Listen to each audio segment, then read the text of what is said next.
And hello, everybody, and welcome to Sportcat's Daily Gazette. I hope you can hear me okay. I hope the audio is good. Let's see who we got in the chat here. Hello, Wendell. How are you? Good to see you. Soul, always a pleasure to have you here. Welcome, welcome, welcome. All right, well, everybody, you know the drill. This is the Daily Gazette, where we run down all things, well, basically that's going on in the world, and we catch up with some things that other people don't tell you. And we talk about, unlike other podcasts, why you're still here. Some podcast preppers and shows concentrate on why we're going to die today. I got a little different approach to it, so I think we're going to live to see another day. I think the adults are always in charge, so. Yes, I am in the attic, Wendell. I will be here for a while, so you're going to have to learn to put up with the different look and sound. I am coming to you live from my mom's attic in a remote location hidden deep in the hills of East Tennessee. So, yes, I am. Hey, Chris, welcome. Glad you're here. You almost missed me screw up the opening. All right, so welcome everybody in the chat. Once again, this is the Daily Gazette, where I go over things that are either breaking in the news or things that are current, and we go over lots of other topics: weather, sports, entertainment, trending events, stuff like that. We're going to start off with a little bit of breaking news. Let me move this over here so it doesn't get in the way. So as we're coming to press, as we're coming online, is that the correct word? I don't know. As the show was starting, we got some breaking news out of Fairfax County, Virginia, and I didn't really get a whole lot of update on this.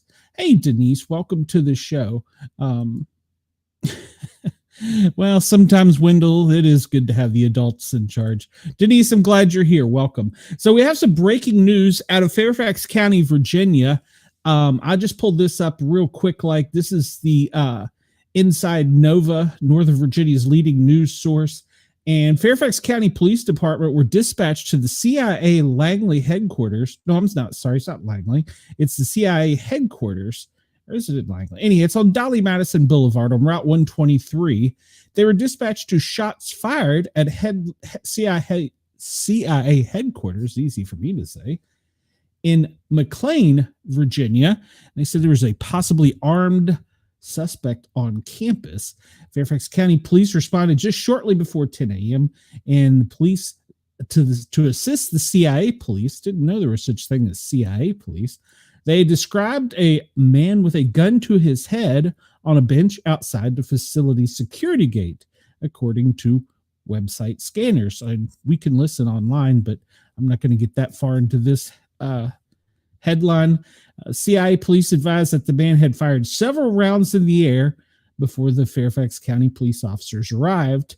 And so they have Dolly Madison Boulevard, 123 completely shut down, Georgetown Pike and Seville Lane, and they're calling it a barricaded incident, and they're calling in their Special Operations Division, and they will also have their Special Operations Division for Fire EMS. So they are no doubt trying to talk this person down. Can't help but wonder, if we remember yesterday, the breaking news was going to be they were releasing the RFK, is it JFK? JFK paperwork. They released 88,000 documents, I believe, yesterday, or 88,000 pages of documents. And I'll be honest, I kind of skimmed through them. It was a little before my time, so I mean, I've seen the movie, I've heard the history. I went and watched a lot of the conspiracy theorist YouTube channels last night to see, and basically they said it was a bunch of nothing.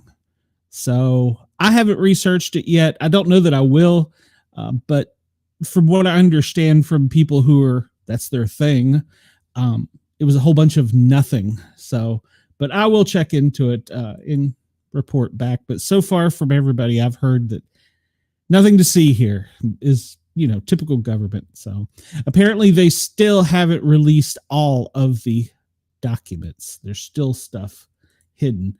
And FEMA is letting us down today. I don't know if it has anything to do with what's going on in McLean, but at any rate, I think their headquarters is also out that way. I'm not sure. So we'll just jump right into doing our little thing here. And then we'll have some trending news later. So I want to thank everybody at Radio X Australia and to the Yerg's Radio Network. We're live on Yerg's Radio and Rainbow Radio. Thank you, Ross. And we're replayed on Pine Island Radio every night. And so we appreciate them. So yes. We assume that there would be some redacted stuff, but apparently it's pretty much just a bunch of nothing. Yeah. And I don't think there were any photographs. And I think that was one of the things that they really wanted. I mean, I don't think they wanted the graphic photographs, but I think they wanted more pictures, like from the different angles and from different interviews and stuff like that. And I think there was no audio, video, or photo released. So kind of a bunch of nothing. So 9 a.m. in pool camera time at the White House. The president has received his daily briefing at 11 a.m. And today at 1300 Eastern time, there'll be a press briefing by the White House press secretary. And I'm going to comment on that in a few minutes as well. So there's nothing on the president's official calendar or any official events. And I do want to note yesterday, the executive orders that was closed to the press. And so we weren't really made privy to what the executive orders were. And I'm finding some difficulty in finding things on .gov websites, which is very annoying. Okay, Ross says L'Enfant Plaza is home of FEMA. I thought it was also over in Fairfax. That may be the National Firefighter Association, or no, not Academy. That's in Emmitsburg. It may be the firefighter thing. But yeah, so I'm finding difficulty getting information from .gov websites for official transcripts, official things. And it's not anything new under this president as opposed to the last president. You couldn't get anything out of the previous administration either, which was a bunch of horse hockey. Only a few people get to know the goods. So we know that yesterday there was where did it go? There was a there was a phone call between President Putin and President Trump, and they were to release the entire transcript. Well, yesterday afternoon at about 13:26, they sent out an email to the media that read, "Today, President Trump and President Putin spoke about the need for peace and a ceasefire in the Ukraine war. Both leaders agreed this conflict needs to end with a lasting peace. They also stressed the need for improved bilateral relations between the United States and Russia. The blood and treasure that both Ukraine and Russia have been spending in this war will be better spent on the needs of their people. This conflict should have never started and should have ended long ago with sincere and good faith peace efforts. The leaders agreed that the movement to peace will begin with an energy infrastructure ceasefire, as well as technical negotiations on implementation of a maritime ceasefire in the Black Sea. Full ceasefire and permanent peace. These negotiations will begin immediately in the Middle East. The leaders spoke broadly about the Middle East as a region of potential cooperation to prevent future conflicts. They further discussed the need to stop proliferation of strategic weapons and will engage with others to ensure the broadest possible application. The two leaders shared their view that Iran should never be in a position to destroy Israel. The two leaders agreed that a future with improved bilateral relationships between the United States and Russia has a huge upside. This includes enormous economic deals, geopolitical stability when peace has been achieved. So I say President Poop. So this is right off of the White House, but there's no, when you go to look for transcripts or anything, there's nothing there. But apparently the media got it, which annoys me. That annoys me. They should make it, it should be on a .gov. And here's something else that annoyed me just as much. So we go over to the other side of the phone conversation. This is from Vladimir Putin. And we get a much longer printout. This about the same substance. It goes into a little bit more on specifics on obtaining peace and achieving the total goal. And there are some ideas in here. It doesn't mention that they will be meeting in Saudi Arabia, I think Sunday. It's coming up soon. They did discuss the need for a ceasefire. And this has the bullet points, obviously, from the Russian president's point of view. And there is some good humanitarian things in there. They put forth proposals on energy infrastructure, which is funny because last night they both bombed each other's energy and infrastructure. So yeah, way to go, peace. Yeah, both Ukraine and Russia. And they knew this apparent of the conversation. And there's supposed to be a printout of the conversation from Zelensky today that President Trump is having with him. Should be right about now. So they addressed some other international issues about the Red Sea, the Middle East, ongoing tensions. There really is more from the Russian leader than there is our leadership. And this annoyed me. Even Sports Illustrated had a copy of the complete transcript, but you can't get it online because they expressed support for an idea to hold hockey matches in both the United States and Russia between Russia and American players from the NHL and the KHL. Why not put the whole damn thing out there, for Christ's sake? So, like Carlin said, it's a big club and we ain't in it. No, we're not one of the elites. But it's really annoying that you get more from Putin than you do from Trump. They could have at least included the sports bit in the email that they put out to the general public. But no, Sports Illustrated gets the entire damn transcript. Ross, get me my press credentials so I can end this shenanigans. So I can file for official transcripts. That's so annoying. All right. So since we don't get the FEMA update, we'll just do we'll start with the National Weather Service for the U.S. First and foremost, not to say anything against our Australian fans. We are going to we have some news for them and we will have some updates on their weather.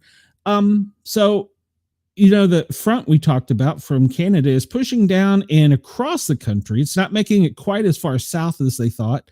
It's going to be cold in the south, but not Arctic cold.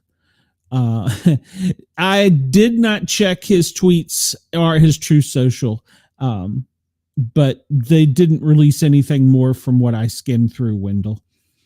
So we're going to still have snow and mixed precipitation over in Washington and Oregon from that front, still off the shore of the Pacific side of the country, and snow pushing across into Wyoming and Colorado.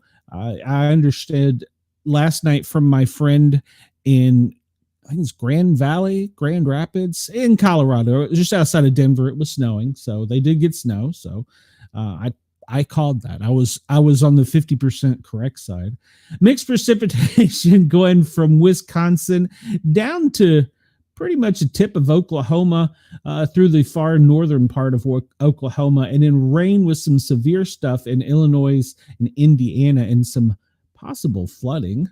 And then the rain will continue eastward, covering pretty much West Virginia, all of Tennessee, where we're going to get some thunderstorms later today.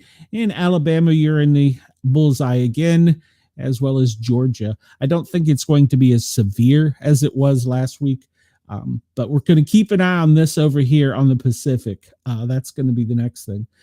Tomorrow, that snow is going to continue back across the the Northwest from North Dakota, Washington to North Dakota, and then from I didn't see. Wow. Maybe the cold front will get as far down as us. There's mixed precipitation being called for tomorrow from the top of the Appalachian Mountains in Georgia all the way up into the Great White North, extending over to Maine, Vermont, and New Hampshire. And most of Northern Virginia will see a mixed bag of precipitation, along with Maryland, Delaware, and the coastline of Virginia, the Carolinas, and Georgia and Florida will just get rain. Rain will extend through the Panhandle down to about where Jurg's radio is in Tampa. Yes, yes. Everybody, please come over to the Paranormal Guys on YouTube. That's Guys with a Z, and like, follow, and subscribe. And I'll get 50% of the weather right 50% of the time, and maybe 50% of the news right 50% of the time. So, but I just shocked myself looking at this. I did not see this in Tennessee for tomorrow. I'm going to have to check into that. I like the idea of snow. All right. So 3-day snow's out of here in the South. It's going to retreat back up the East Coast all the way up to New Hampshire, New York, Maine, that area. Of course, Vermont is going to get it, and the tips of Wisconsin and Michigan will get it with some with some just rain precipitation across the Ohio Valley and the Mid-Atlantic region. And of course, the West in the Rockies are still going to get a little bit of snow, and out on the Pacific Northwest, they're going to get some snow, especially in the higher elevations. So that will be for Friday. So for Thursday, keep your eye out. We'll see if I get it right, or if there's snow in Tennessee. I didn't know that. So, all right. I like snow better than like mixed precipitation. So we'll go with it that way. All right. Our first wind map of the day. Let me refresh that. Yes. And we see that vortex really hasn't moved much. It's kind of extended down some in the Mid-Atlantic region, but it is still pulling off of the Rockies, tapping all the way down into the Gulf of Mexico, and the Gulf of America. But in Mexico, the winds are pulling out of the Gulf of America up towards Mid-Atlantic, the Ohio Valley region. And so that little cyclonic vortex is still pretty strong right there. They're saying the maximum speed winds right now are almost 40 miles an hour. And let's see, I would guess it's probably somewhere right around in there, wherever there is. Where is there? That's as zoomed in as I get. Kansas. All right. So it looks like most of the windiest conditions are in Kansas. Unfortunately, down here in Oklahoma City, it doesn't look good either for them, because we know they are experiencing the fires right now, and this is not what they need. So Wendell asks if I know where the Pacific and the Atlantic Oceans get their name. Is this a trick, Wendell? No, I don't, right off the top of my head. And go away, Twitch. We don't like you. I'm not removing a space. I would remove you if I could. You're non-existent to me. No, Wendell, I do not. So you stumped me for my trivia for the day. And that doesn't surprise me, because I'm not a trivia person.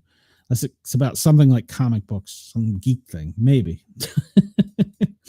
So shockingly enough, the winds where they're the strongest is where most of the power outages are. Nebraska has 61,000 people without power. Iowa has 16,000, whereas Missouri has 12,000. And let's say Kansas has 31,000. Drop down into Texas, where it's pulling off the trough off of Mexico and out of the Gulf of America. And we have 27,514 people without power in the great state of Texas.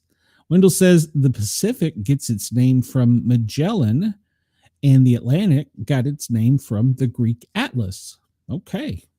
All right. There's your daily trivia. Who knew? Wendell knew. Wendell, go take care of this guy on Twitch. He's annoying me. All right. So we'll jump next to the airflow. And remember how yesterday Oklahoma was in the crosshairs with all that dirty, nasty air? Man, Oklahoma City, you can't buy a break. This is because of the storm, the dust, the wind, and then the fires. It's a combination. And when they all combine, remember we had the mud snow that the conspiracy theorists said that was the sprays from the jets or whatever the hell they think, that was going to be that's what that was. Well, no, you're going to have more mud rain coming across with this, and it's probably only really going to affect south of the Appalachia if I got my guess right on that one. I don't think it'll be as far up the mid-Atlantic. It might be, but I don't think so, or into the Ohio Valley. I don't think it'll go up that far. But Georgia, your air quality sucks right now. Pretty much the entire state of Georgia. Alabama, you're about 60-40. And of course, over the Washington, D.C. region, yeah, their air quality sucks too. But the worst air right now is in Oklahoma City and down along the Mexican border in, what is that, Big Bend. And that's, once again, that's because of the fires and the smoke. So, yeah. Wendell says his head is full of useless things. I wouldn't say that, Wendell. So, but yes, the most unhealthy air is down in Big Bend and in Oklahoma City. And that snow is pretty much coming up from the tip of Texas down there in Monterey, almost completely covering Texas, all the way up to Oklahoma, where it gets to its worst. It extends out to Kansas City, and that's where we see that trough of wind was earlier, and it's just stirring all that smoke up, and they've had several dust storms. So it's been nasty out there, but don't worry, it's coming soon to a town near you.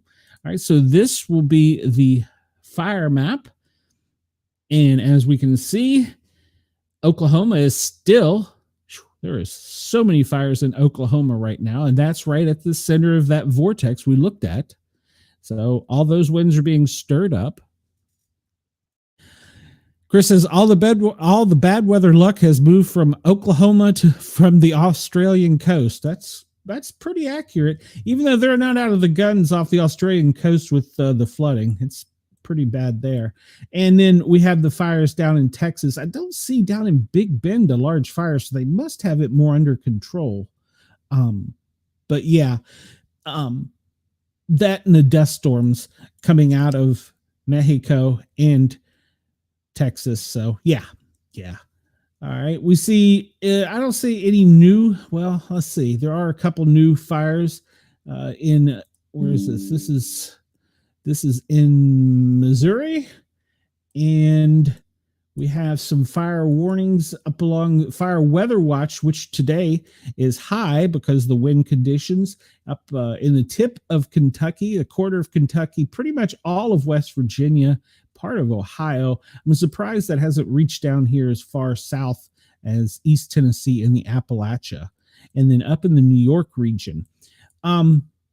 Interestingly enough, yesterday, if you had wanted to go to or from Key West by car on the 100-mile-an-hour bridge, you would not have been able to because of out-of-control fires that shut down the highway, and you could not get in or out of the Keys by vehicle over the bridges because the fire was so large it was crossing over the highway, and it's much larger than they're showing here on the map. And then the smoke was wrapping down, making near zero visibility on the bridge. And they were trying to get fire departments from as far west as Key West to come up and help, but they couldn't really provide a whole lot of help with the traffic conditions. There was no major motor vehicle accidents that I saw come out of this, but the Key West, getting in and out of there yesterday, it was shut down. And as far as I know, it is still shut down as of today. I have not checked just before coming on air, but yesterday, Key West, you could not get in or out of it, and the fires will be continuing in the tip of Miami region down there throughout the day. They have not got them under control. And one question I always get, since I'm a firefighter, is there's so much water right there. Why can't they just pick it up and drop it on that? You can't put salt water on green vegetation. It will kill it. So, yeah. And Chris said he wouldn't rule out the dinosaur being related to those fires. That's correct. Our longtime fans will remember that. That was that our New Year's Eve show or a Christmas Eve? I can't remember, where we were watching just the tip down here. I should bring that camera up. Just the tip down here in Key West at the memorial at the tip of Key West, the furthermost south position of the United States. It was during a hurricane, and up waddles a plastic dinosaur. It was the funniest thing. So I do have a TikTok about it. If you check out my TikTok, it was quite funny. All right. So those are the newest fires in the South, and those were pretty horrible. Ross, up by you, there's quite a few wildfires, and Florida's got some of them dotted throughout. Lower Alabama, lower Georgia, you have some pretty significant fires. And of course, they're worried about these up in West Virginia. I'm sure Cheyenne's been busy on the 911 phones. So Chris over in Illinois. So I'm sorry, this is in Illinois. You have one significant fire up by the Green River. Not sure where that is. And let's see, Denise over by you. Where are you? You're over here. I don't see any significant fires in your area, Denise. So you're good. Brenda down in Texas, where you live, it's meh, okay, but the air quality sucks. And for our West Coast listeners, there's still some small fires. Small is a relative term as compared to what they had in the lower California region, Southern California. And I don't know. No, this map doesn't include anything but the United States. So, all right. Yeah, well, it's from the U.S. Wildlife or U.S. Forestry. Go figure. So I don't have data on the wildfires in Australia at the moment. I can pull it up though. All right. So we look here. This is the radar for the United States. Little blue dots are the earthquakes. I guess I should take those off because the only significant earthquake over the past 24 hours was up in Alaska. And we know that they're always rocking and rolling up there. So we see there's gale warnings off the Pacific coast, flood warnings inland, and then the higher elevations, they have winter weather advisories on the Pacific Northwest. Down in Southern California, going to be dry. And we talked about how it's going to snow in the higher elevations of the Rockies, Salt Lake City, and we get into the high wind watch around Denver, and that pretty much extends mostly across the country, almost to the East Coast. It stops somewhere just the other side of West Virginia, about mid-Virginia, drops all the way down as far as south as Mississippi in Texas, and part of Alabama is under a freeze warning. Wendell, what are you doing over there? You got a freeze warning for tonight. In a lot of these areas, red flag regions in the Appalachians, along the Smoky Mountains, all of West Virginia. And of course, we know that Arkansas, all the way back over Oklahoma, Texas, that's everything. You've got everything there from a high wind to a red flag. There's no one good color for that. It's a mixed bag of everything right in the center of the Midwest right there. And that's where those winds are going to be the worst there in Oklahoma today, stirring up those fires. And that mud rain will probably continue and come down with the dust storms across Arkansas, Memphis, Louisiana, Mississippi, Alabama, and Atlanta, or Georgia, and outward for later this week. That's just a forecast. The other front that did so much damage over the weekend is off the coast, and it's now bothering Bermuda. So it's left us alone. And by the way, this little circulation here, National Hurricane Weather Center backed up their 10%, and it's not even on their radar now. We'll pull that up after a while. Let's go down to Australia and see what it's like down there for our friends down under on Radio X. We appreciate you listening. We do have an update on Cyclone Jude. Yeah, it looks like pretty much across Australia, it's going to be spotty showers moving off the coastline. Gold Coast down in Brisbane, a little bit of spotty showers. But it looks like kind of spotty showers all the way across.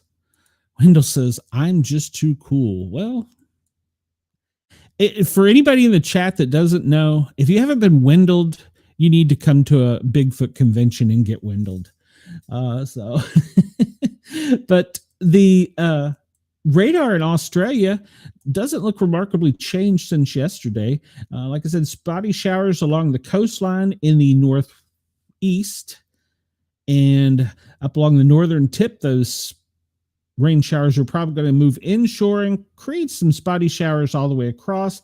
With down here in the Australian Bight, there's going to be some heavier rains, some thunderstorms, but I believe they're going to be moving offshore. We'll take a look at the wind map here in a few minutes to verify that.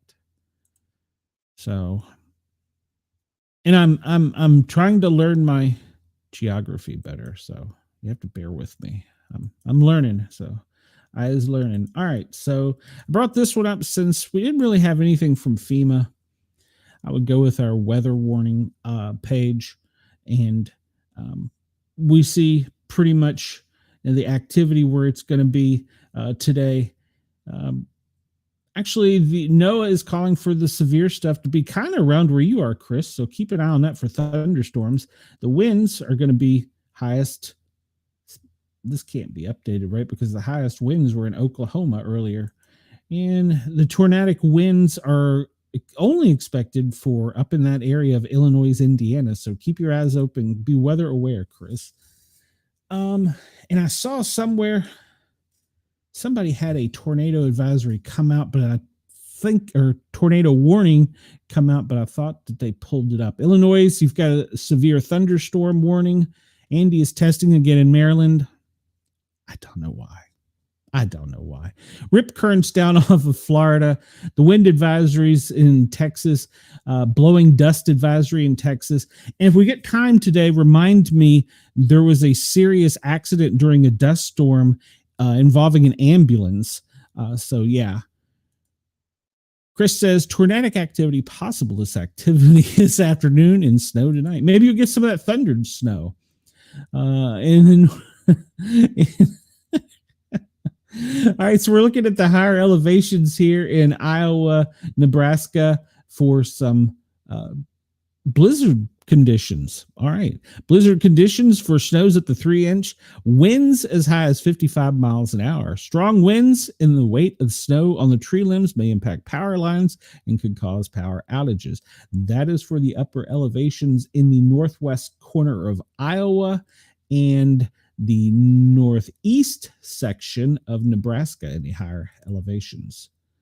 And there is a tornado watch in Bond right now. Currently, Bond, Illinois, there is a tornado on the ground. The National Weather Service has issued a tornado watch. I'm sorry, this is a watch. I said warning, in effect until 9 p.m.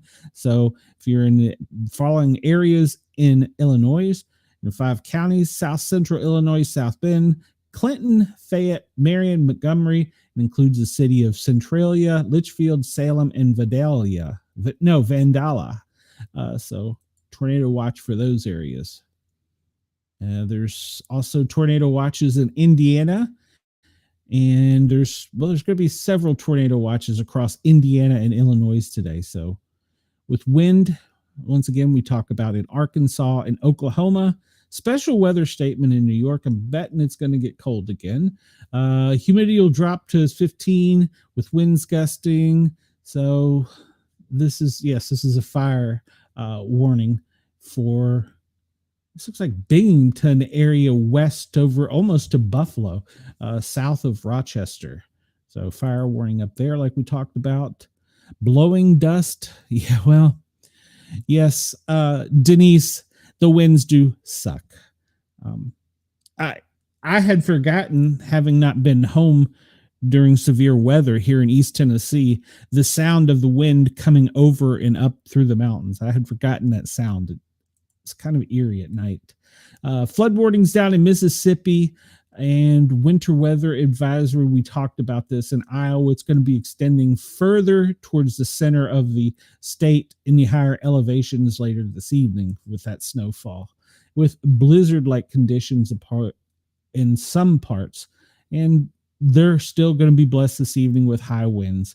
Winter weather advisory for Wisconsin.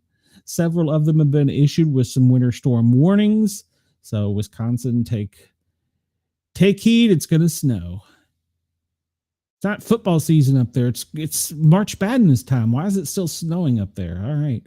And so we still have Iowa and Minneapolis, Minnesota. Yeah. Some snow blizzard warnings for them. So we'll see tomorrow where our power outages are. I bet that we'll be able to see where the power outages are based on the winds and the snow. Flood warnings for Amanda over in Kentucky and down in Texas for Brenda. So, all right. Everybody keep on your heads and toes. There's some weather going on everywhere. Wendell says, I can't remove the last post. What was your last post? I don't understand. What did you do, Wendell? Why are you breaking the internet, Wendell? Stop breaking the internet. And some parts of Tennessee where I'm at will be having, this is more towards central Tennessee, wind advisory today. Was it windy earlier today when I was out there? All right, here is the fantabulous wind map that we're all here for. This is the AI for everybody that's on Radio X, Yerg's Radio, maybe listening in tonight on Pine Island, and you want to come check it out. Come over to the Paranormal Guys. It's 3 words, guys with a Z, and you can check out the AI wind that we pull up every day. It's a fan favorite, and we get to see where all the current windy conditions. Chris says, if I'm a weather warning, I'm staying away from Brenda. Yeah. I haven't heard from her in a couple days. I need to check on her. So there's that little trough along the coastline that's stirring up towards the Alaska basin. And it's just kind of sitting there. And that's what's been pushing this weather. But it's going to supposedly push across the country early into next week.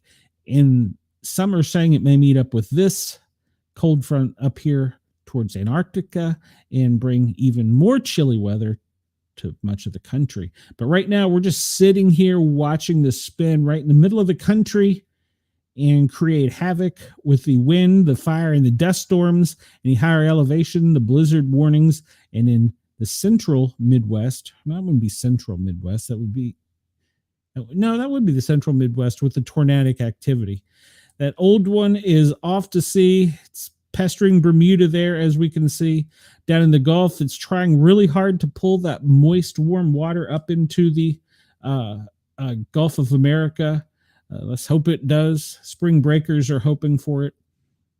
Can you imagine being a spring breaker and trapped on Key West? That's like paradise. I'm kind of jealous now I think about it. Maybe I should have been down there. We'll hop over to Australia and see about the winds there. Well, it doesn't look as though there's too much, well, maybe a little bit of wind conditions on the southern end. The southwest is going to be the windiest. It looks like that pattern's just kind of blowing the air inland, but something is stopping it right there on the southeast side of Australia, and it's pushing it back there along the little, is that the Barrier Reef? At any rate, so it's pushing it back. So most of the winds will be going from southern Australia over towards the western tip, just the tip. And over in Brisbane, they will have some windy conditions, but nothing quite so severe as they had last week. And it's following the coastline southward down towards the lower islands of Australia. So, and I do apologize to all of my Australian radio listeners. You can make fun of me. I'm still learning. And so bear with me, please. I'm a work in progress. Just ask Mrs. Sportcat. She'll tell you. Where are we at? Where are we at? We wanted to look at, no, it's South America. No, we want to look over here. And where is Jude? I was thinking Jude was somewhere in here, but it doesn't look nearly as bad as the other map makes it, because should be Madagascar, correct?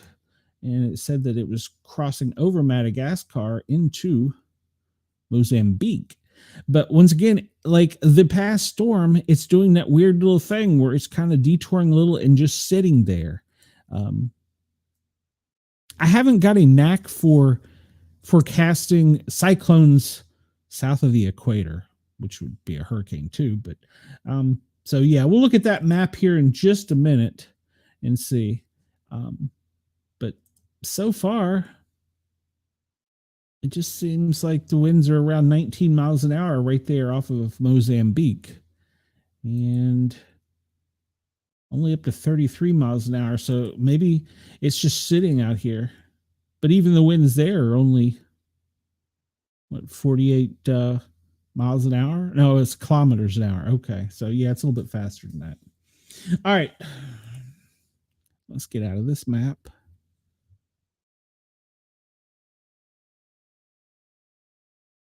And I brought this up only because we talked about it yesterday, since we're starting to get into the hurricane season.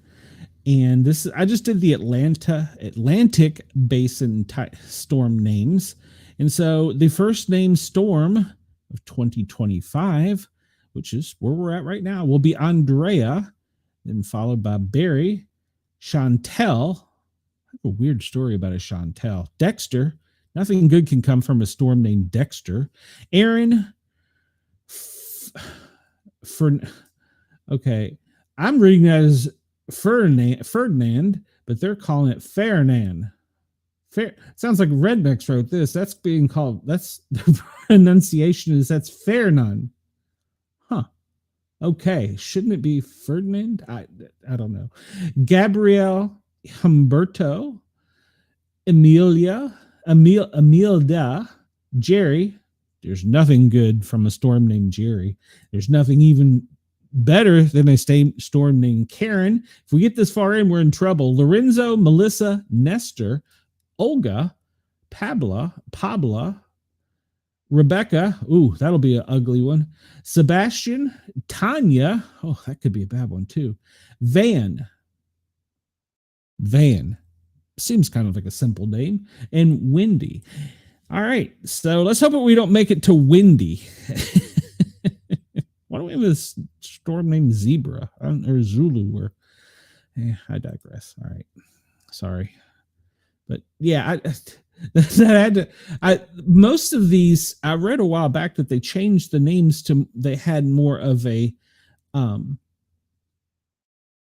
trying to think of how to say a Pacific sounding name, more of a Latino sounding name, because they were easier to pronounce over the radio or be heard if you were in distress. But I read that as Ferdinand, and their pronunciation is Ferdinand. Maybe, I don't know. My Spanish isn't very good, so maybe, I don't know. I got nothing. Don't at me over that one, because I don't know. I would say see Bobby Dizzle for complaints, but he's having some snowflake issues at the moment. So don't at Bobby Dizzle. All right. So the National Hurricane Center, yesterday they had put a little X over here as a less than 10% chance. At one point in time, they were concerned about another one up here. And then today it's all gone. It's wiped off of the map, and they say there is nothing to be concerned about for the next 7 to 10 days. So I don't know maybe it was a glitch. I don't know. In the Central Pacific, I don't believe. In the Eastern Pacific, I don't believe you have anything to worry about as well. So I believe we're all good. Well, maybe not in the Central Pacific. But it's all good there. All right. I bring up this map only because we were talking about Cyclone Jude. Bring the map up, make it a little bit larger so we can all see it and share like here. Madagascar into Mozambique is where we were concerned about it. And this storm, Jude, is just doing that funky little thing like the other one did. Look at this. It's doing a crazy pattern. It's coming from up here across the tip, and it's going to, no, I'm sorry. Yes, it's coming up here and it's coming down and back out, even though it just stalled and sat up here for a day or two. So currently, we should be worried about it off the shore, but they're still worried about it in Madagascar. I don't know how old this map is. I thought this was the most recent one, but it's crazy how the storms south of the, or on the opposite side of the lower side of the equator, are how they move so erratically as compared to, I mean, ours, we get the spaghetti monster, but these move so much more different than what I've seen. So, but at any rate, it is still at 63 miles an hour. It's a tropical storm. So it's going to be moving back out to the southwest if it has not already. Go figure. So there you go. I was pretty sure that was the most recent daily map, and yeah, that's the most recent daily map. And it was, it was published last night after the show. It's the cyclone for Africa and Madagascar. So, all right. The event list, I updated this for today so that we didn't have to sit there in the map and go over each little one. Let me refresh it to make sure there's nothing crazy. Yes, continue. So we'll start with biological attacks, and 70 people were injured as bee attacks amidst a bomb scare. And this was in India earlier today, overnight for us, or overnight for them, earlier for us.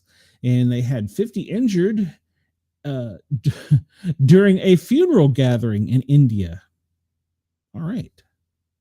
The Netherlands, the measles outbreak is getting higher over there. It's now in 4 Dutch primary schools. Nigeria, Lassa fever is an issue. In Kazakhstan, 8 children die of measles. Kazakhstan. Nigeria, 23 new infections of diphtheria. And let's see, epidemic hazard, Argentina, Buenos Aires City, measles have triggered a joint government response. Seems to be something happening here. Haven't we seen a trend in this of measles? Finland, a norovirus outbreak. And critical infrastructure, Haiti, they've closed their port because of emergency curfew. Wonder why that is. 16 updates. Could I get info on that? Why did they close their port? I may have just broke it. Collapse of public administration. Haiti's main port was closed Thursday after attack by armed gangs, said the port operator. Caribbean Port Services said malicious acts of sabotage and vandalism led to the decision after armed men broke into the port. Well, that's bad. They shouldn't be doing that. So, all right. All right, how do I close this? Go back. Because it's not fresh news, but I was just kind of curious as to why it was that way. But all right, so that's that one. So let's go back over here. All right. Tehran is facing a water crisis as reservoir level plummets. It's a couple days old, but still affects us. Nigeria, airstrikes have been a problem from the NAF, so I don't know which army that is. Syria, at least 70 people were killed in clashes as curfew has been imposed. That country is just in such turmoil right now. Congo, 9 UN peacekeepers were injured as rebels closed in on them. That's old. That's old. We'll go on. Massive displacement. Italy, 6 people dead, 40 missing after a migrant shipwreck off of Italy's Lampedusa. All right. Cyprus, overnight, 7 dead after a refugee boat capsized off the Cyprus coast. All right. In United States, Tesla attack map shows wave of Elon Musk products being targeted. Do they show the map? I'd like to see the map. Tesla attack map shows wave. All right. Cybertruck's and I actually did a YouTube short and a TikTok on this yesterday because it really just pissed me off with using the word hunting. I don't think we should be hunting human beings. Vehicle is one thing, but you're hunting people in the vehicle. That's wrong. Cybertrucks are being set ablaze, showrooms defaced, and charging stations shot. A wave of attacks on Tesla properties and products have been reported across the U.S. Newsweek has mapped out these attacks based on various news reports, police reports, and letters to the DOJ. Why it matters: Tesla CEO Elon Musk increasing influence in the White House under the president's administration appears to have made his electric vehicle company a target for political backlash. The party of peace and unity. Check. After he was appointed to the newly created Department of Government Efficiency, DOGE, not to be confused with the Dodge truck, tasked with cutting government spending and not an actual government department. Musk has faced criticism for DOGE's efforts, which included laying off federal employees and freezing foreign aid. Tesla's favorability among Democrats has been dropping over the last year, despite once being more popular among members of the party than among Republicans. Check out my YouTube short. You'll get my comments on that. It's funny how just 1 month and an orange man changes everything. Party of peace and unity now wants to hunt you down.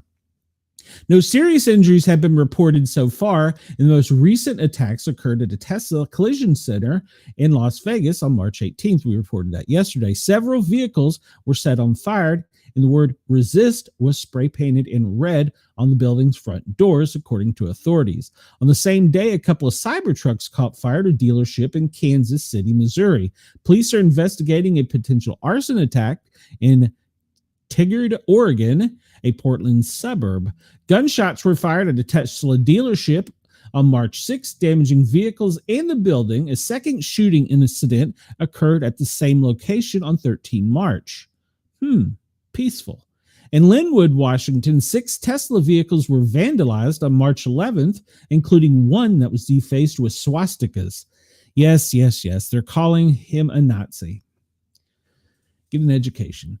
In Massachusetts, 3 Tesla vehicles were vandalized March 11th, spray painted with graffiti and tire damage, according to police. In Seattle, 4 Tesla Cybertrucks were destroyed at a dealership. In Littleton, Mass., multiple Tesla vehicles were vandalized at a Tesla dealership on March 3rd, according to police. On March 2nd, "No Musk" was written in red spray paint on the windows of the Tesla dealerships in Owings Mill, Maryland, according to ABC News. North Charleston, South Carolina, Daniel Clark Pounder, 24, of James Island, was arrested on 14 March on criminal charges related to an arson attack at a Tesla charging station March 7th. Witnesses said the man spray painted in red paint "F Trump" and "Long Live Ukraine," according to the U.S. Attorney's Office. In Colorado, an individual was arrested for attempting to plant an explosive device and vandalizing a Tesla dealership. Tesla has also been targeted outside of the U.S. in London. Climate activists from Just Stop Oil poured orange liquid.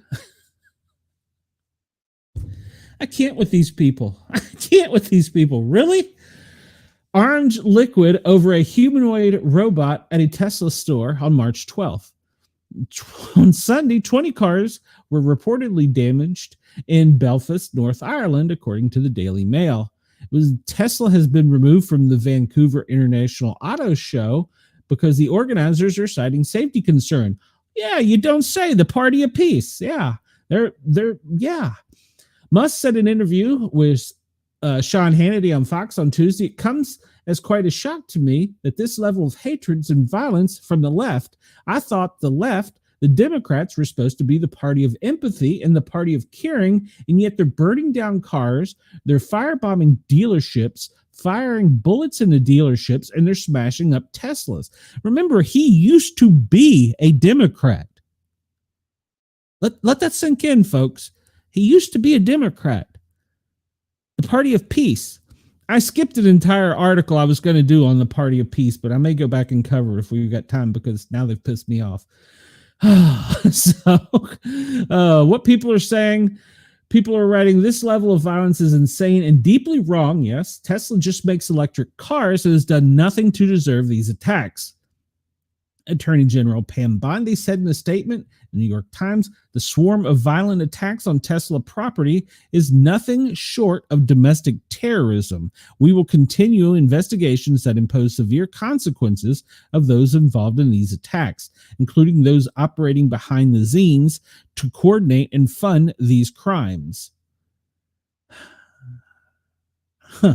Yes, that's the next thing. Is there a larger, bigger issue that somebody is behind all this? I would not doubt the Illuminati has something to do with this. Chris says, I'm old enough to actually remember when setting cars on fires was bad for the environment.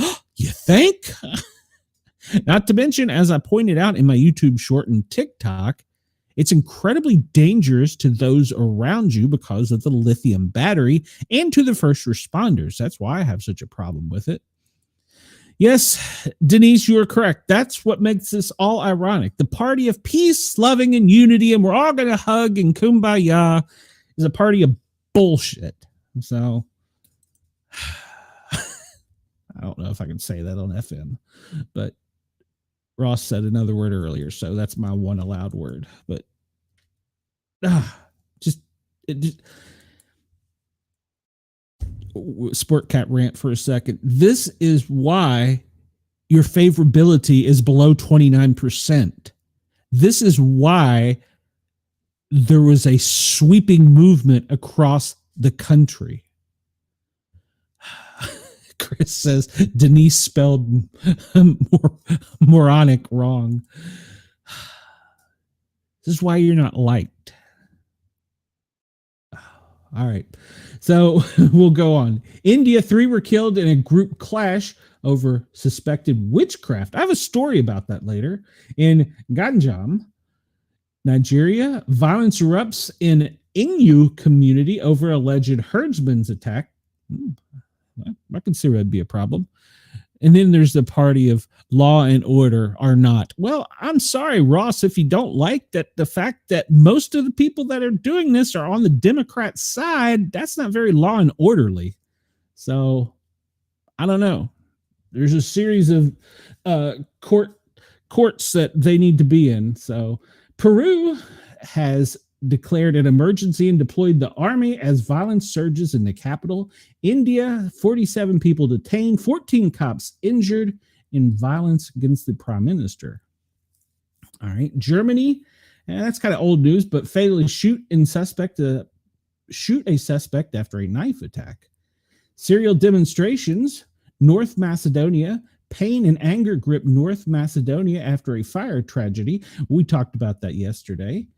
Let's see. War, Israel. Well, the war is hot again. It's on, and it's going to be nothing. I know who you're talking about, Ross. You're saying that we're the party of law and order, not, well, we're certainly not the party out there threatening to kill the president of the United States, threatening to burn places to the ground, hunting families, driving in their SUV and throwing things at them and yelling things at them.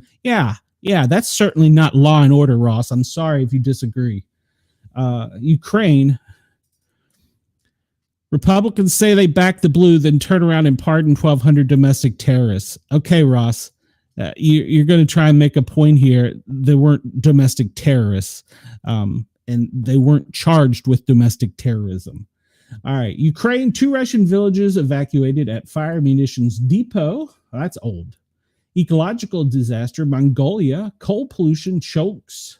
I can't even pronounce that. Ulaanbaatar are blatantly disregarded court orders. They were out over international waters. So, Australia, strange phone. We talked about that yesterday in Dead Fish. Okay, well, they were traitors. Hmm. I don't even have a good comeback for you there, Ross. Ecuador oil spill in Ecuador River brings emergency declaration in the U.S. In Palo Alto, they're spraying for aggressive mosquitoes. We talked about that yesterday. Nigeria tensions hit as a pipeline in the Trans Niger pipeline exploded. All right. And UK, Southampton explosions. Huge fireball erupts outside of a shopping center, probably party of peace. Thailand, neighbors of Korat scrapyard evacuated after fatal explosion.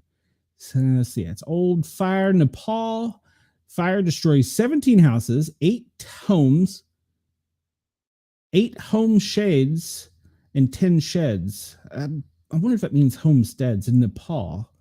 And United States, 3 dead, 1 injured overnight in a house fire. We talked about that one. And Belgium, 150 inmates evacuated to exercise yard during a fire. Nigeria, fire destroys trucks at a Kwara Park. And Japan, 2 dead, 1 without vital signs after a residential fire in Western Japan. And we talked about this one the other day, or was it last week? There is, Ross, but it's there's 6 first responders that are dead. Now, they are not dead because of and if that was the case, Ross, why were they not listed as line of duty? I'll wait. Let's see. Australia, 400 guests evacuated as fire erupts in Australia Hilton Hotel. Outdoor fire in Iraq and Laos, Australia, in Oceania, and several large fires in Australia and Venezuela. In geological, Dominican Republic was a 4.0 earthquake. The Coral Sea had 1 earthquake. Indonesia had a 4.0, 4.9 in Coral Sea. Indonesia, 4.6. The Southern Ocean was a 5.0. That was in Antarctica. That was what I was telling you about, Wendell. And 5.0. The North Pacific Ocean was a 4.7. And down in Indonesia overnight, they had a 4.5. Had 2 of them. Actually, 2 of them, a 4.5 and a 4.0, with a 4.0 in Iceland. Landslide in Bolivia and United States. A massive 200-foot sinkhole in Texas is growing rapidly. I need to find out about that one. I hadn't heard of that one. Oh, I don't know who you're calling. Are you calling me unprofessional, Ross? Because I'm saying if it wasn't called a line of duty death, it wasn't a result of. Well, if that's the case, why are firefighters that die from cancer that is obviously a result of their career choice, why are they not considered line of duty? I mean, we can stretch this as far as you'd like. So, I mean, I will pick a bone on that one. United States, kill away a volcano. I did read about this. It has not totally erupted, but they're concerned about it. Spur, that was the one that was leaking, wasn't it? And yes, that was over the weekend. Iceland, volcano on Iceland's, and I'm not even going to try and pronounce that one, peninsula erupts for the 7th time in a year. Flooding in Spain. Good Lord, maybe I should have went to the map. And flooding in Italy, that's old. Industrial, more than 8,000 without power. Storm swept across Denver. We talked about that. That must be a little old because I didn't see Colorado on the map. Netherlands, power outage in The Hague, affecting 45,000 households with a chaotic rush hour. No, firefighter line of duty death. Cancer is not considered a firefighter line of duty death, if that's what you're talking about. And I don't believe they were line of duty deaths. Ross, release of toxic river Zambia. A river died overnight. A river died overnight after acidic. Okay, they're talking about, I guess, the wildlife in the river died overnight in Zambia after an acidic waste spill at a Chinese-owned mine. Australia had the chlorine leak the other day. We talked about that. Federal law enforcement, where's various subs have scored funding for 9/11 responders who died of cancer linked contact. You're talking about one specific event on 9/11. Yes, you are correct. They have. But if you go and you look, majority of the United States, line of duty death due to cancer is not a thing. You're not awarded money. You're not listed on the wall. You do not get full line of duty death benefits or burial. And I can tell you that firsthand because two of my firefighter friends have died from it. And the state of Georgia is one of the states, much like rest of the United States, that does not recognize cancer as a leading cause. So let's see. Russia, attack helicopter crashed in the Russian Federation. Okay. Malaysia, flight MH270 initiates emergency response after a cargo fire alert. I did have a funny story. A plane from LAX to Hartsfield, they had a subject get a little bit crazy and started biting people and had to be restrained. I just said they are not considered line of duty deaths. Not 9/11 as an event, they were considered line of duty deaths, yes, but not secondary to cancer. They've isolated that to the terrorist event on 9/11. And okay, you said that the 6 officers who died from January 6th aren't line of duty death. See an NBC story. Okay, well, you can send it to me, but you can go and look and see if they got line of duty death benefits. In other words, I'm saying, was it recognized by the federal government, which at that time would have been a Democrat administration? Was it recognized as line of duty death for the federal government and to the families? Okay, you're saying I want to see that. I have not seen that. I could be wrong, but I don't believe so. Because once again, if that's the case, then why is suicide not a line of duty death in law enforcement? 2 female police officers died of suicide in the past 48 hours. They're not line of duty death. Don't you get me riled up on the line of duty death in public safety, Ross? Public road accident. India, 30 injury after a van overturns in Ganjam. And let's see, that one's old. 4 children among 7 missing as a boat capsized. Madhya Pradesh Dam. That's in India. And tropical cyclone 26-25. Okay. Is affecting the Cocos Islands in Asia. Drought in Iran. That's also due to the dust storms. Liberia, they're also suffering for, no, that's old. All right. Extreme rainfall. Madagascar, obviously, with Jude.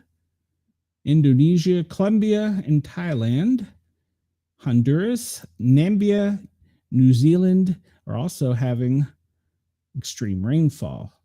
And United States, Iowa has severe hail in the county of Clinton and the county of Hardwin for extreme hail. Oh, and I guess those county in Nebraska, the entire state. All right. Heat wave in India. Lightning in Armenia. Good Lord, this is going deeper than I wanted to go. In Turkey, Malaysia, Mozambique. Well, that's to be expected with the cyclone. And thick fog in China. And in the Russian Federation. Severe weather, the United States tornadic outbreak. Damaging winds, large hail threatens the Midwest and the South. That was over the weekend. And Federas, Iran, stormy weather. I'm going to skip through all that because we talked about that. 2 Arkansas tornadoes rated EF4. And that was over the weekend. All right. Okay, Ross, I can't keep just having a conversation with I do see me say I do this. Okay, I can't. So it was natural causes. He was the one who had a stroke, I believe, Ross. But some people are saying it's secondary. I could make the argument both ways. All right, I'm going to do this one by the list because we've talked about most of these. I'm going to refresh this too while I'm at it.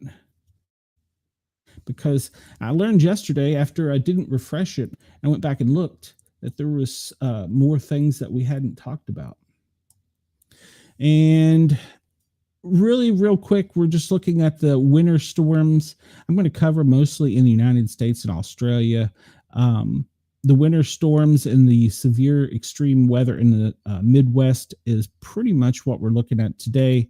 Volcanic eruption, the wildfire down in Homestead. Hopefully, they'll get that under control and be able to get the spring breakers out of Key West. Air quality in Lake Louise. Where is that? That's in Canada. Okay, I was thinking that might be Virginia. And Iowa tornadoes, Illinois tornadoes, Indiana's tornado, and yeah, these are back to the thunderstorms and winter storms we talked about earlier. All right, so I'm going to skip through this one. I can't give you more updates on it than we already got. All right. This is the New England Fire News Alert. You can go look at it at New England Fire News. And the doctor's still employed by the Trump administration. Okay, I'm not sure what you mean by that, Ross, but we'll talk later. 319 Berlin, Mass. They had a fire. That was what? That was 5:48 this morning. Is this most recently updated? In Queens, they had a fire at 5 o'clock this morning at all hands. All hands means that it's not a second alarm per se, but it means that everybody's going to work. On 17th Road, they had a secondary search was complete and negative, which means that there was no one inside the structure. Everyone was out. Everyone was safe.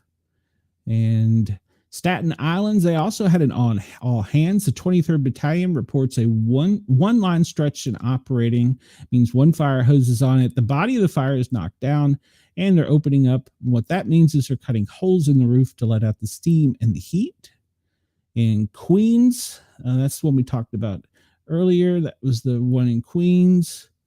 And Staten Island, that's the one we talked about. And let's see, it looks like Staten Island was where the last was.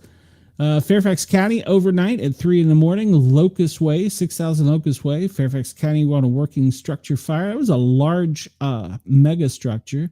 Overnight in Charlotte, North Carolina, a second alarm on Fairview Road for an apartment building.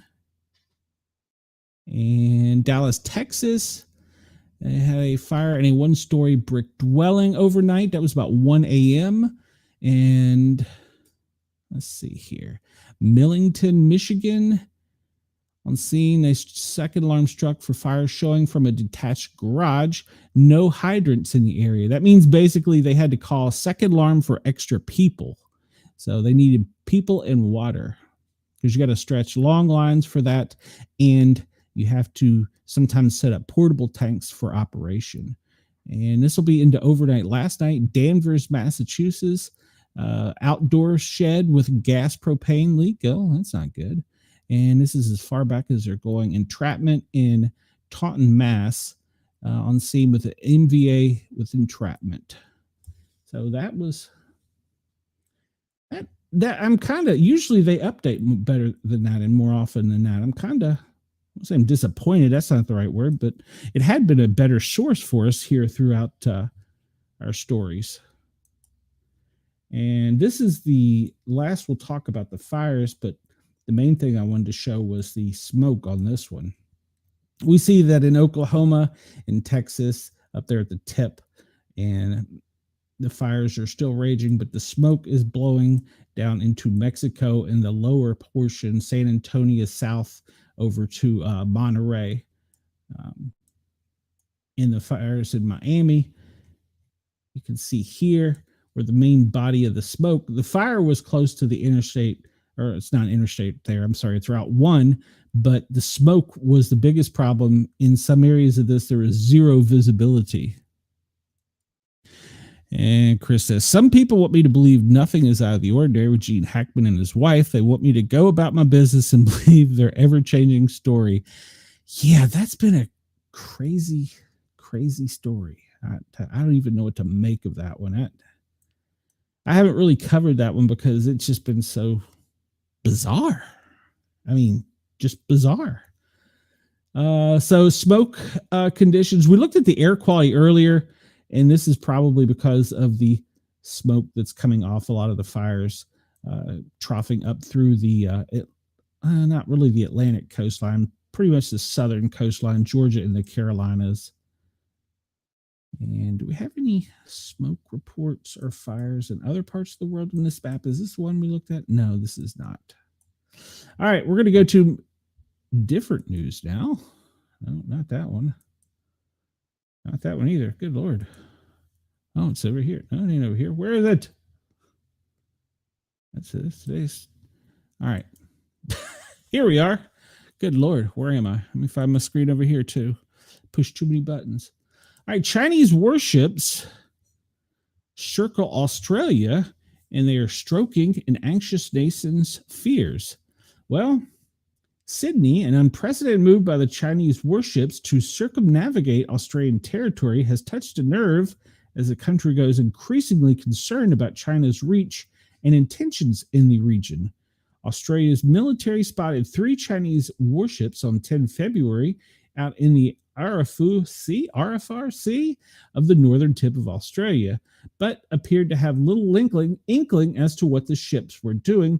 They were just setting out on unprecedented voyages that would bring them within 150 nautical miles of Sydney as part of what is likely to be, according to the defense minister, a complete circumventual navigation of Australia. I should have went and got the whole article, but I actually saw this covered. They were doing war games completely circling Australia, and the intelligence aircrafts that the U.S. and Australia have up monitoring this, the flight paths have almost covered the entire continent. It was pretty impressive. I'll give a shout out to Monkeyworks for that, because he did a great story on that one. Okay. Attorney General Bondi has warned that the swarm of violent attacks on Tesla as domestic terrorism. Agreed. U.S. Attorney General Bondi released a statement overnight calling the violent attacks on Tesla showrooms, service centers, supercharger networks, and vehicles nothing short of domestic terrorism. The swarm of violent attacks on Tesla property is nothing short of domestic terrorism. The DOJ has already charged several perpetrators with that in mind, including cases that involve chargers with 5 to 6 year mandatory minimum sentences, Bondi stated in a press release. She went on to say, "We will continue to investigate that impose severe consequences on those involved in these attacks, including those operating behind the scenes," which is what we talked about earlier. So, and we saw yesterday the fires. That was at the Las Vegas dealership where there was multiple cars set on fire. So, and I don't think this is just really covering Twitter showing all the stuff there and going, and it should be. Oh yeah, I did hear this earlier. A website called Doge Quest is publishing names and addresses and phone numbers of Tesla owners across the U.S., complete with an interactive map and Molotov cocktail cursor. So that's real peaceful. That's a peaceful protest. Jesus Christ. Can't with these people. So you can catch go to Twitter and see all of this. It's quite disturbing what the peaceful party is doing. So like I said, I also made a YouTube short and a TikTok on it if you want to check it out. This was one of the stories I wanted to get to. How much time do I got? About 40 minutes. This is exclusive to, was it the Daily Wire? I think, yes, the Daily Wire. Catholic group urges Kansas governor to block satanic black mass at the state capitol. The state house belongs to the people of all religious beliefs and cannot be used for religious desecration. A prominent Catholic group is urging Kansas Governor Laura Kelly to stop a Satanist group, is that right? Satanist, performing a black mass at the State House. The Satanic Grotto is planning to hold a black mass on 28 March at the Kansas state capitol in Topeka, causing alarm among critics who warned the controversial event is wildly offensive to Catholics and could be disruptive. Catholic Vote, one of the country's largest Catholic advocacy groups, sent a letter to Kelly, a Democrat, on Wednesday, urging her to prevent any religious tearing it up at the Capitol building. While we recognize the constitutional protections for speech and expression, we also trust that your office understands the importance of maintaining law and order and the integrity of the government property against any attempts to disrupt its normal function, wrote Logan Church from Catholic Vote Directors, a political operation, in his letter to Kelly, which was provided to the Daily Wire.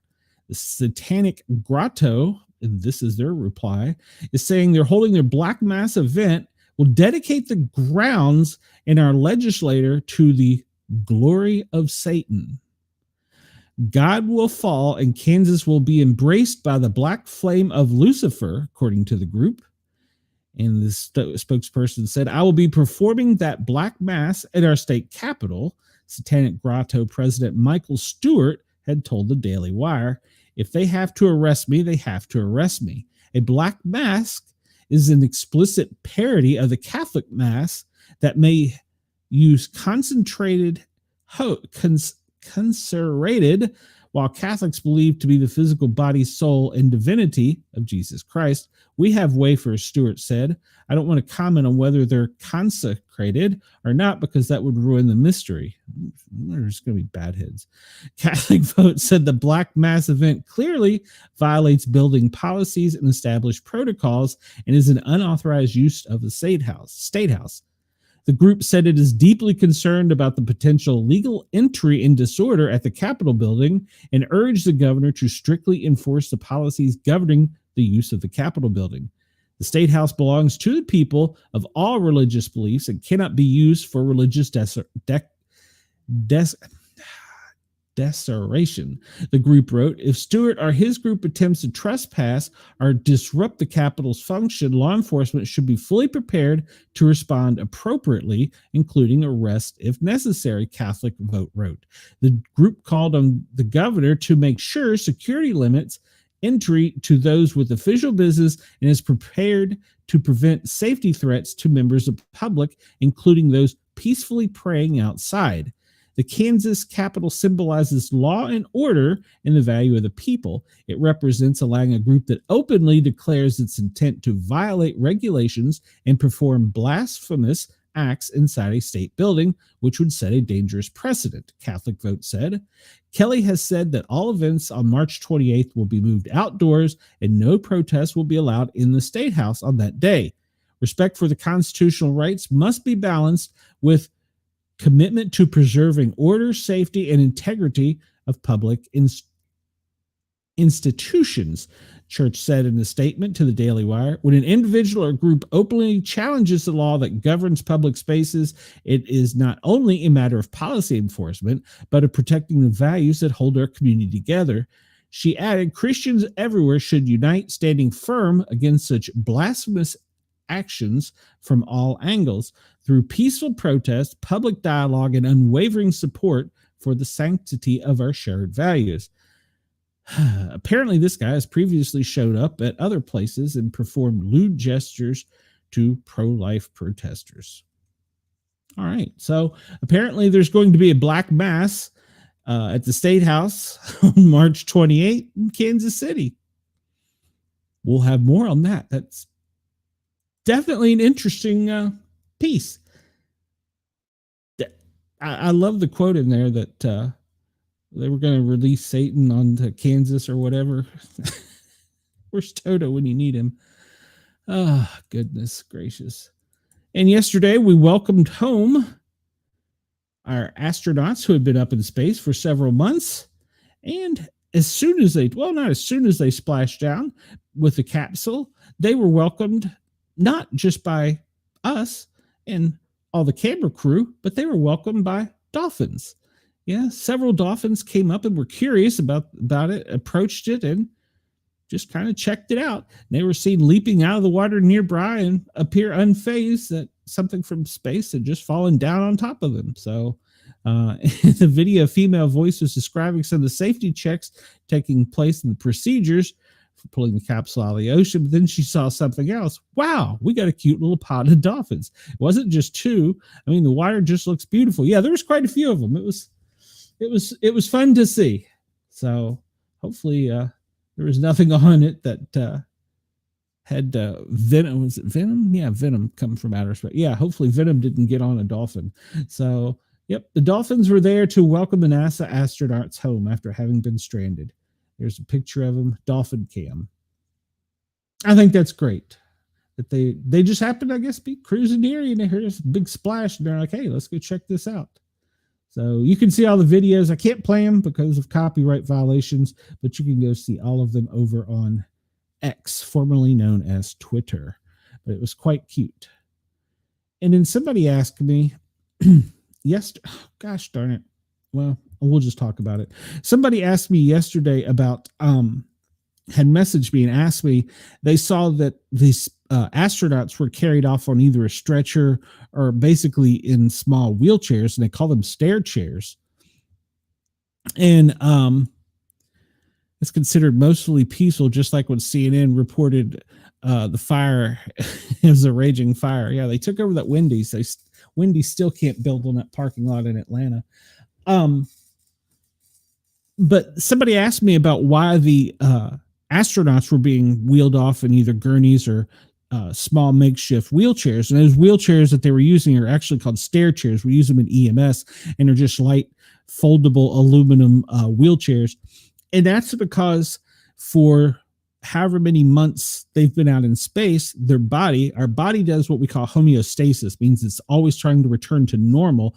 Well, when it was in space, its normal was different than what it is here on Earth. And it takes the brain a little while and the body a little while to overcome because you've been used to floating through, the capsule. Well, now you've got gravity pulling you down. And in fact, one of the astronauts was quoted as saying that she's having to learn to walk again. I don't think that it's so much she's having to learn to walk again. I think it's just basically getting the body mechanics back to what they were, because you're out there for so long. The only problem with prolonged life in space or visits to space, as far as health concerns so far that they found, is one brain disease called intracranial hypertension. And that's basically your heart has blood. It's the heart, the pump, the veins, the vessel, the blood, the fluid. It goes round and round, and it's controlled by the pressure of the heart and the body and the mind. Well, the same for your brain. It has pumps all up and down your spine and in your cranium, your skull, that moves the spinal and the fluid around, the spinal fluid around, and the fluid around your brain and spine. Well, those pumps can be messed up, just like you can have high blood pressure. You can have high pressure on your brain. That's the only long-term effect that they have found on astronauts. Every astronaut that has returned home has had intracranial hypertension. If you want to ask me why I know this weird fact, it's because I'm one of the few Americans that hasn't traveled in space that has that disease. Okay. So we're going to talk about Doge again. So prepare to get people upset here. Inside the now shuttered, and this is on the Daily Wire if you want to go check it out. Inside the now shuttered federal agencies where employees live like reigning kings. One of the 7 small agencies that President Donald Trump ordered downsized or eliminated Friday was rife with corruption. Its employees hire friends, relatives, commissions painting of themselves, and using government credit cards to indulge in constant luxury. The Federal Mediation and Consolation Services, hence why it's known as FMCS, occupied a 9-story office tower on K Street. We're going to talk about K Street here in a minute too, in another story, by nearly 60 employees, many who actually worked from home prior to the pandemic. Its managers had luxury suites, full bathrooms. One manager would often be in the shower when she was needed, while another used her bathroom as a cigarette lounge. FMCS recorded its director as being on a years-long business trip to DC so he could have all of his meals and living expenses covered by taxpayers simply for showing up at the office. FMCS is a 230 employee agency that exists to serve as a voluntary mediator between unions and businesses. As an independent agency, its director nominally reports to the president, but the agency is so small that in fact there is no oversight at all, and it showed becoming a real-life caricature. It's where they're making fun of cartoon when they're making fun of the department, where it's a target of Doge. This reporter talking about the I forgot which one is this. The reporter for this agency has done a year-long investigation into the agency. And that was over a decade ago. And the self-serving violations of hiring, pay, contracting, purchasing cards rules. One thing I could not discover is why the agency actually existed other than to provide luxurious lifestyles for its employees. Endless junkets to resort destinations, which employees openly used to facilitate personal vacations, were justified as building awareness of the agency in the hopes that someone would actually want to use its voluntary services. FMCS seemed quite clearly to exist for the benefit of those on its payroll and not much else, one employee told me. Let me give you an honest truth. A lot of FMCS employees don't do a hell of a lot, including myself. Personally, the reason I've stayed is that I just don't feel like working that hard. Plus, the location on K Street is great. We have all these oversized offices with windows. Plus, management doesn't seem to care if we stay out at lunch a long time. Can you blame me? Top FMCS official George Cohen used a recreation and reception fund to order champagne and $200 coasters for his office and to purchase artwork painted by his wife. The tiny agency commissioned paintings of its top employees. One employee told me they were like reigning kings. I've never seen anything like it before. It spent $2,402 retouching the portrait of someone who briefly held the top job in an acting capacity. FMCSs unblocked their own government credit cards to turn off typical abuse protections that then use them to apparently fund personal experiences and simply bill anything they'd like to the government. One employee leased a BMW. Another, IT director James Donnan, billed the government for his wife's cell phone, cable, and cable TV at both his home and his vacation home, even his subscription to the USA Today. I'll let him have that one. Employee Dan Funkhauser used his card to rent a storage unit near his home in rural Virginia, 2 hours from the office he supposedly worked at, which was used to store personal possessions such as photo albums of his dog Buster. He also spent $18,000 at a jewelry store near his house and destroyed all purchase card records upon leaving the agency, according to an audit. When Charles Burton retired from FMCS, he incorporated to an LLC to which FMC employees paid $85,000 using his purchase card, listing it as a call center service, even though the company had neither a website nor working phone.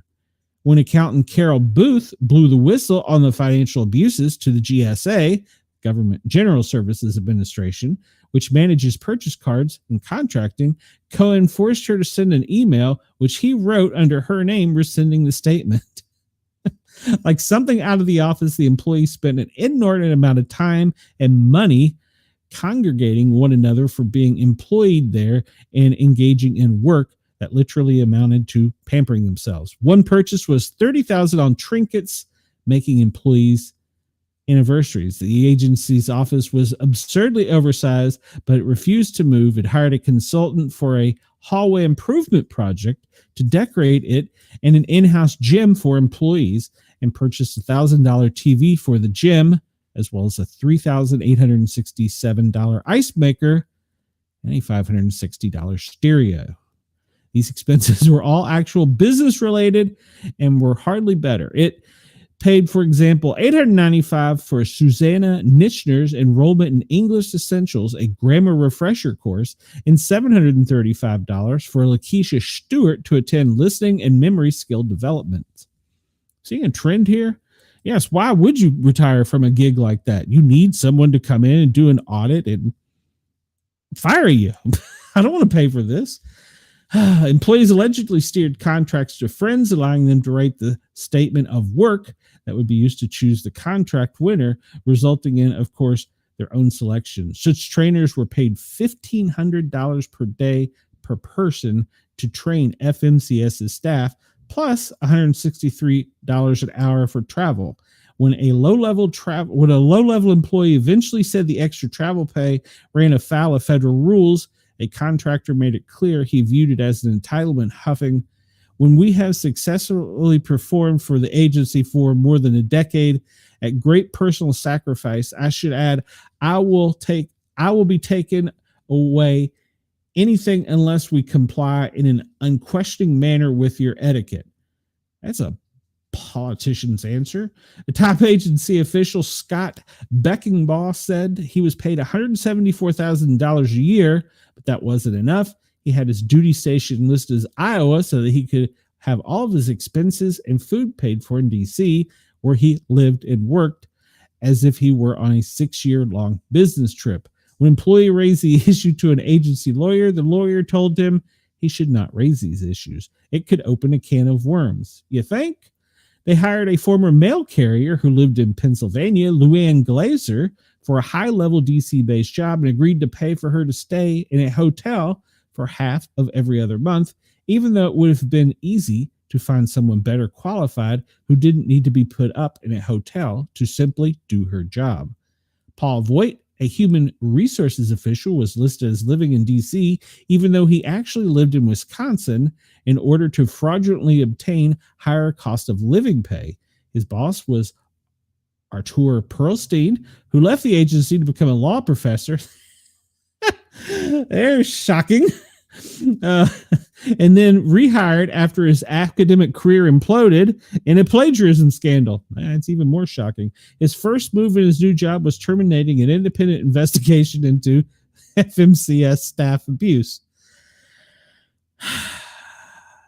Yeah, we don't need Doge. Many of the agency's top employees lived outside of typical Washington, D.C. commuting area and only stopped in the area occasionally. In the era before telework was routine, its CFO, Fran Leonard, would come into the office twice a week, but leave at 2. The agency had I can't pronounce that, inexplicably an office in Honolulu. It funded constant travels of its employees to exotic locales on the pretext that it was drumming up business for the federal agency, an admission that there was little demand for its existence. In 1 month, Beck traveled to Italy, Switzerland, where she conducted a business meeting over video chat. Then she went to Tunisia, an island off the coast of Georgia, and she flew first class and forced the agency to reimburse her for mileage when she drove to her vacation home in Maine. I'm just going to stop right there. $63,000 to a hospital that went bankrupt, $51,000 to childcare to pay for a licensing fee. Please, Doge, go close them down. We don't need that. Send them home. I'm sure they'll get their government pension, but good Lord. That's why we need Doge. That right there is the prime example of why we need Doge. All right, we're going to get away from government stories and get into entertainment. I think maybe I won't. I don't know, or it could just be in the wrong place. Travis Kelce is ready to bring his dating game to new heights. What kind of new heights do you bring your dating game to when your girlfriend is one of the most richest females on the planet and you're not doing too bad off yourself? What is the new height here? He went to a Knicks game with Taylor and during appearance at March 19th in an episode of New Heights. This was like 10 years ago, and I was there with my son, and literally we FaceTime my daughter, who's a huge Swiftie. She's now 23. I went to a Nick. Ben told Travis during his appearance on March 19th. He thinks a basketball game could provide the perfect new venue. and an assist with and needs an assist from Ben Stiller. High praise that Travis was more than happy to match. So he went to a Knicks game with her. Okay. Ben, who's often seen courtside at New York City's games, was all for the idea. You should definitely come. And the night at the museum, Star said before joking. And I got another story about him coming up. I can hook that up for sure. So they're going to be going to a New York Knicks game. She's been at many Kansas City games, and she's sparked a lot of chatter, but now she will be a Knicks fan. All right, so she's going to go to a Knicks fan. So make the friendship bracelets. I don't even want to go over this article because it scares me, because I have someone supposedly sending me a friendship bracelet. Kylie Jenner. We all remember who Kylie Jenner is, right? Did you know she's a mom? Well, apparently the 27-year-old who shares kids Stormy 7 and Airy 3 with Travis Scott is picking up their children in a red gown, or I'm sorry, she declared that she would wear this outfit to pick her kids up. It's a red gown made of latex. Apparently, this has upset many people. I can't see why that this is not appropriate for the PTA. Can anyone else? It seems to me that this would be fine to pick up your children at the schoolyard with. I'm sure she's not driving. So what is this right there? Anyhow, but some people didn't think that this was such a great idea. I looked at this article and I was like, I almost feel bad looking at this article, because this is pictures of her throughout her life, starting when she was way young to now her wearing a red latex dress to pick up her kids at school. Wait, does the PTA approve of that? I don't know. So we covered Juno yesterday. I figured we would cover this today. So red latex is apparently approved by the PTA. So this is Kylie through the years. And she has definitely grown up to be quite the lady. But red latex to pick up the kids at school, that to me is a little bit much. But hey, whatever. It's sad the Kardashians have their own tab on website. Yes, it's true. It is true. And like I said, I almost felt bad about looking at this article, because it goes back to, of course, I'm ancient. It goes back to looking at her from when she was a wee lad of, oh God, what was that? 2008. She was what, 16? So yeah. But yeah, she's picking up the kids in red latex. Yay. So there you go, Chris. That one was for you. All right. Do you remember? I know, Chris, you're old enough to remember The Fall Guy. It was a TV show that had the Bionic Man in it. What's this? Probably going to say it here. Anyhow, this young lady, Heather Thomas, was she also not in Chips? She was in A Fall Guy from 1991 until it concluded in 1986. She took a few other shows, Red Blooded American Girl and Against the Law, but she left Hollywood in the 90s and disappeared because she was getting so many stalkers. It was really bad. It got to the point where she was dealing with 2 stalkers a week, she told a podcast host. She didn't tell me that. I wish she'd tell me that. I had a ton of restraining orders. I had 2 little girls, and a guy was jumping our gate with a giant buck knife.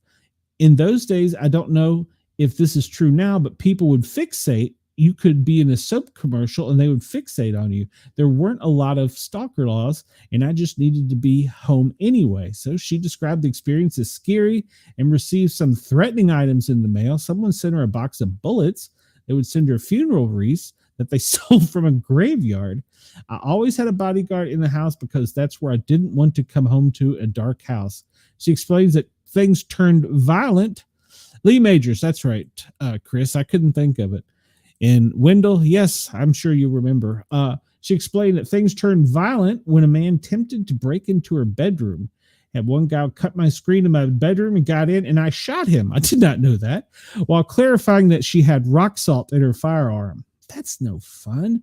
And she is still unsure if the intruder ever went to jail. California, probably not. Thomas said that she has not been open about her stalkers in the past because she did not want to be labeled as that lady that was stalked. Heather Thomas is still out of the limelight. She said that she discussed being sexualized in Hollywood. I think there's a certain amount of disassociation. She said in the industry, it was really my business. It would be like a woman who sold bathing suits. It was the way I sold things.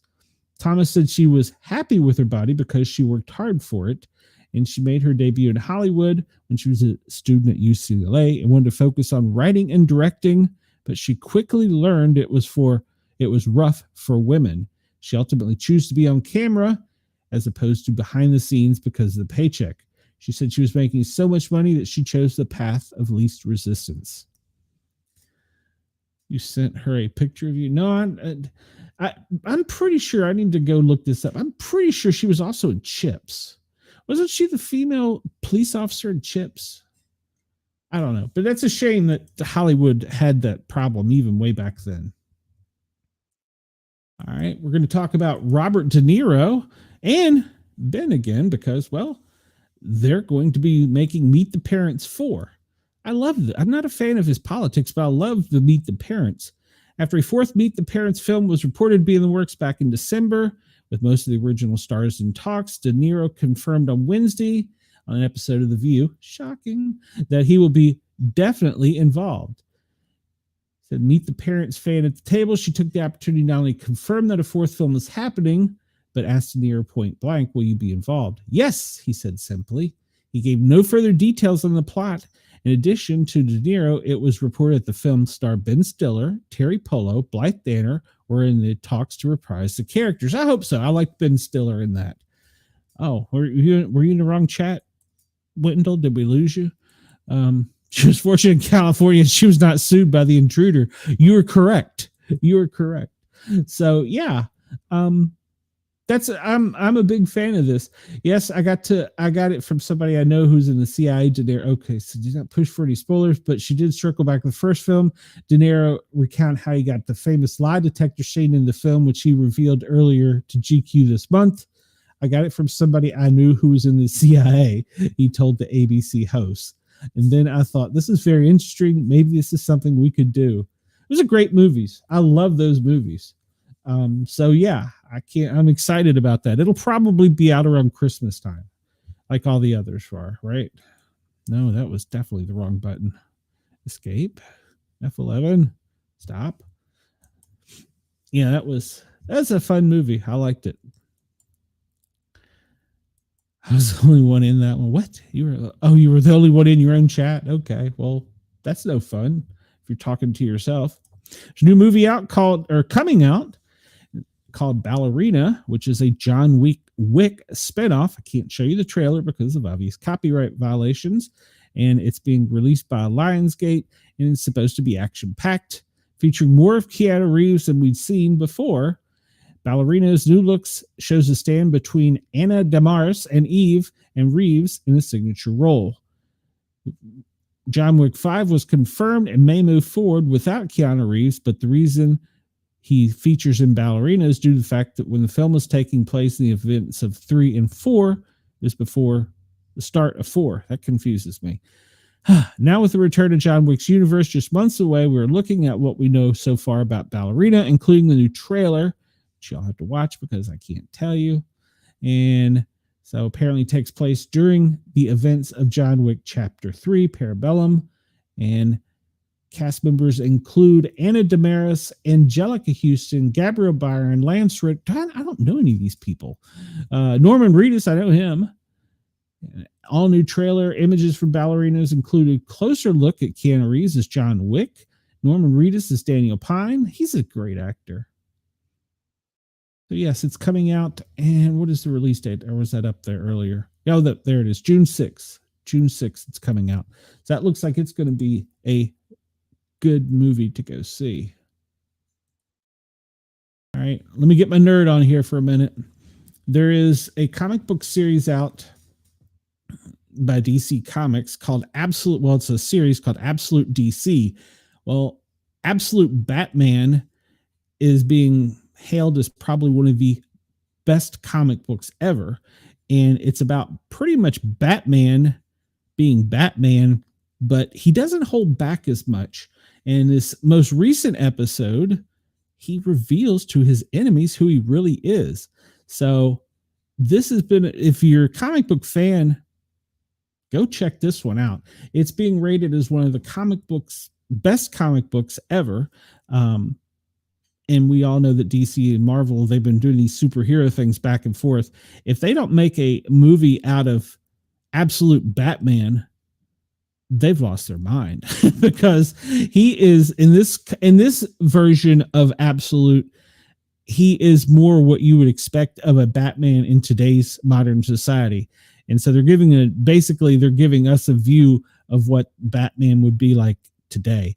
And they take it to the complete line. They're doing an Absolute universe. Not a huge fan because Marvel does the universe, but Absolute Batman, the art, the storyline, everything about it is amazing. So if you get a chance, they're only up to issue 6, which just came out. Go get them and probably buy 2. Buy 1 to read, 1 to keep away, because I have a feeling that will be one of those comic books later you will look to. So, and Chris, we missed out making our picks. The first games were yesterday, and so yeah, I know. Let's see. North Carolina beat San Diego State. Stanford beat CSNU. And from what I understand, Alabama State sent an absolutely stunning 3/4 press shot to beat the buzzer and win. Jacksonville State beat Georgia Tech, which was a shocker to the bracket. Let's see. I don't think there was any other. Women's tournament starts today. So the first 4 start this afternoon or this evening on ESPNU for the women's bracket.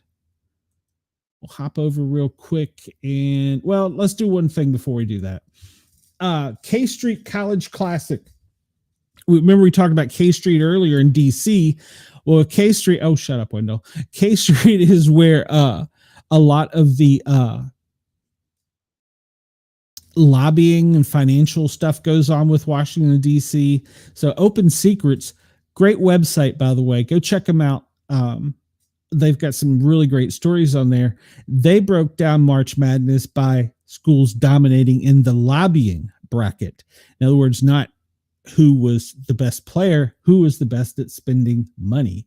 And so far, out of the 68 schools that are receiving bids that have lobbied the federal government, the furthest in them to exceed has been the University of Texas. I should be slapped for that in the March Madness.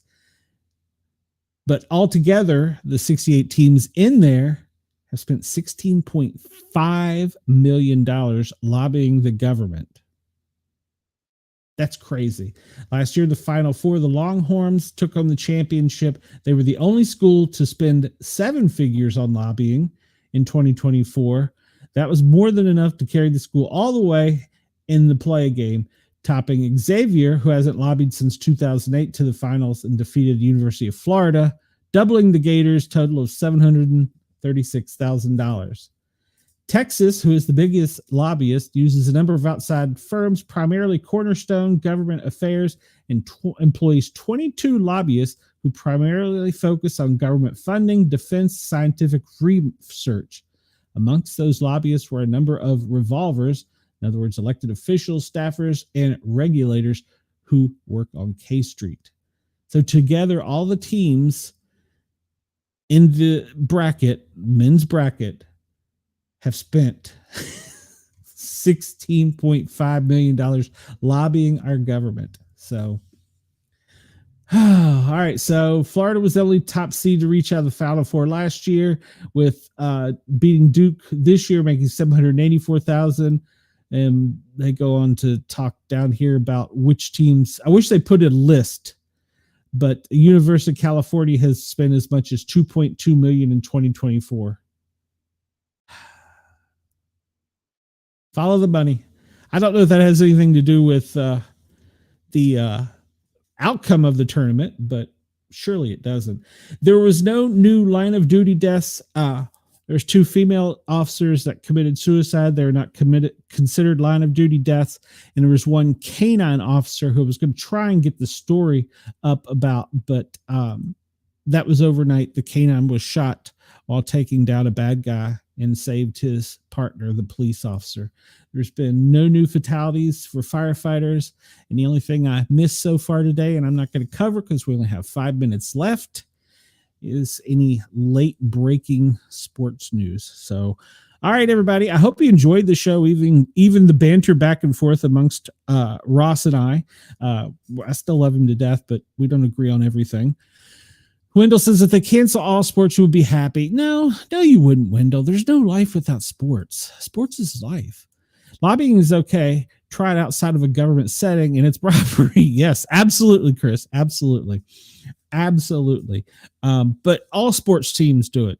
NFL, MLB, they all do it. Whether it's the local or all the way up to the top, they all do it. So I want to thank everybody at Radio X Australia. I hope you have a great day wherever you are. And I want to thank Ross at Yerg's Radio, and hopefully he'll allow me back on tomorrow in Rainbow Radio. And of course, we wouldn't be anywhere if we didn't mention thank you to Pine Islands radio station. We go out there every night, midnight. And I believe tonight's episode is yesterday's. I believe they're one day behind us. I'm not sure. I have to go back and listen again, or I could have gotten behind, but I want to thank them. And if you have any questions, you can send them to me via email at sportcat@protonmail.com. This is all going to be in the description of the show.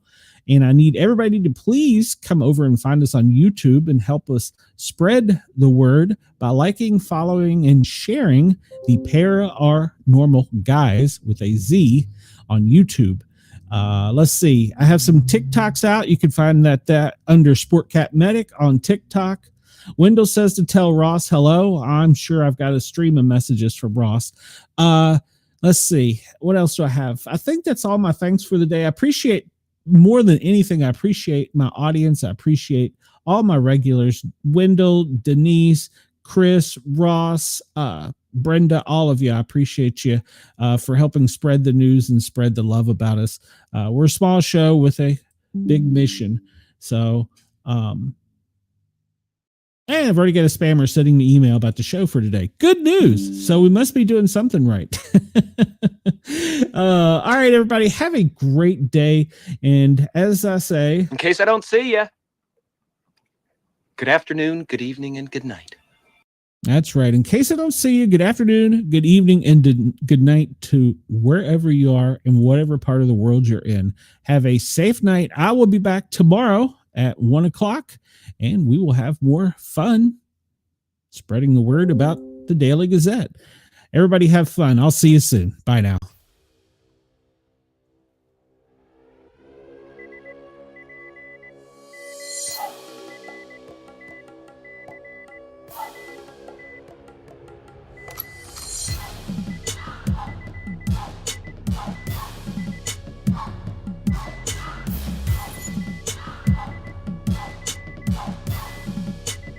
We have a 138 at